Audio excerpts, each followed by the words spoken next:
Good morning. This is Dr. Thomas Bartell, board certified plastic surgeon, specializing in body recontouring surgery. And today I thought I'd just say a few words about performing recontouring surgery following significant weight loss. This is a fairly frequent scenario that I treat. Most often, these are patients that have had some type of, as we say, bariatric or weight-reducing surgery that has been done previously. This is, of course, done some elsewhere. There are various different techniques that are available: banding, surgical resection of portions of the GI tract, and so forth. And different procedures have different effects, different success rates. But basically, the patients that come to see me have experienced a significant amount of weight loss, anywhere between 50, 60 pounds up to twice that, maybe. And that leaves a lot of excess skin hanging in various places on the body that they want to remove. You see ads on television or in magazines or so forth, the before and after pictures following weight loss. Usually this is done by diets and various other programs, but you always see them clothed. You don't see what's underneath there, and what's underneath there is a lot of loose stuff that needs to be addressed. Occasionally I'll have a patient who does this on their own, and that's great. If you can do it without the surgery, I usually tell them you should write a book, because it's very unusual for patients to be able to lose that much weight on their own. More power to them, but the effects are still the same. The three areas that I treat the most frequently are loose skin on the abdomen, sagging or drooping breasts, and loose skin in the tricep area on the arms. Now, in some television shows, they'll show like extreme makeover and so forth. They'll do everything at the same time. That's just not safe. It's a little nutty to do all of that at the same time. You can, but you need to do that in a hospital setting, be admitted for at least a few days to be observed and monitored and so forth. That's the safe way to do it. You can't do that in an outpatient setting and then send the patients home. That's just crazy. So what I tell folks, they say, what should I do first? Whatever bothers you the most, that's what you do first. And you have to space out the procedures to let the body recover. This is a major surgery. You got to let your body recover, and then when you feel up to it, you go on to the next step. So typically we're doing, most folks will say, oh, it's my abdomen that bothers me the most. This thing just hangs over there. I have to tuck it into my pants and so forth. So we do your average tummy tuck. And I think that we talked about that last time, where I do a little suctioning, and then I make an incision low down. I lift everything up, repair the foundation, because the foundation always has been stretched out.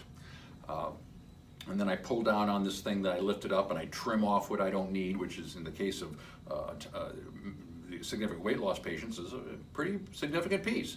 But the scar on those patients tend to go essentially side to side. The more weight you lost, the larger the thing that you have to get rid of, the longer the incision you need to get around it. But these patients do very, very well. They're no heavy lifting, or they're often off work for 7 to 10 days. But by 3 months, they're back doing everything they were doing before. And then we move on to the next phase, whether that's doing a breast lift or a arm lift, which is called a brachioplasty. That, again, it depends on whatever bothers them the most. If it's a breast lift is essentially a skin removal operation. I'm not altering the breast tissue itself. I'm just removing part of the skin envelope and moving everything up. It's a common misconception from the patients who look at the scars resulting from a breast lift, because there's a scar that goes around the areola, that I'm taking the nipple and the areola off. That's not true. I'm just removing the skin around the nipple and the areola. Everything gets stuffed up this way, and I recontour everything. The remaining skin comes around and holds up the remaining breast like a sling.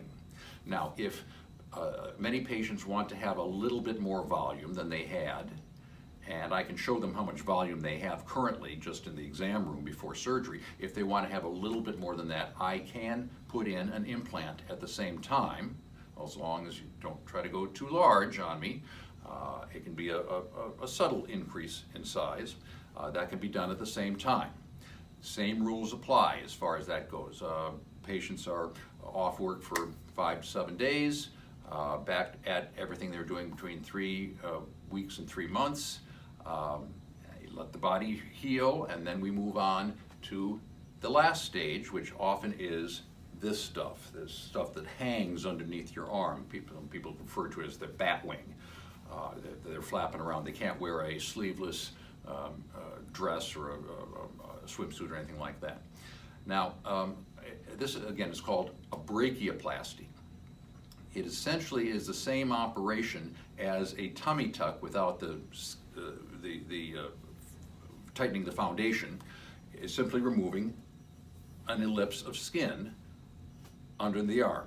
Now, this operation is done in such a way that there is a scar. I can't cut the skin without leaving a scar, but the scar is in a place that typically is not seen in what we call conversational postures. So if you're sitting here like this, the scar is hidden. Even from behind, the scar is hidden. The only way you see the scar is if you turn your arms up like this or turn your arm up like that. And again, the scar does tend to fade for up to 2 years. All scars tend to fade for 2 years. They never disappear, but they will fade. And some people will scar better than others. It's hard to determine which patients will scar better than others, except unless you've had another procedure and I can see what kind of the scar looks like. We do everything possible to get you the best scar that we can. I usually recommend a product called Mederma, which you can get at any Walgreens without a prescription. I have no financial interest in this company. I just think the stuff works. So all my patients with brachioplasties and breast lifts and tummy tucks, I recommend you get on the Mederma. Again, with the brachioplasty, no significant restrictions following surgery. I usually keep people wrapped up a little bit with an ACE wrap for 5 days, but after that you can go out and do your business. You can go to work. Really nothing that you can't do after that.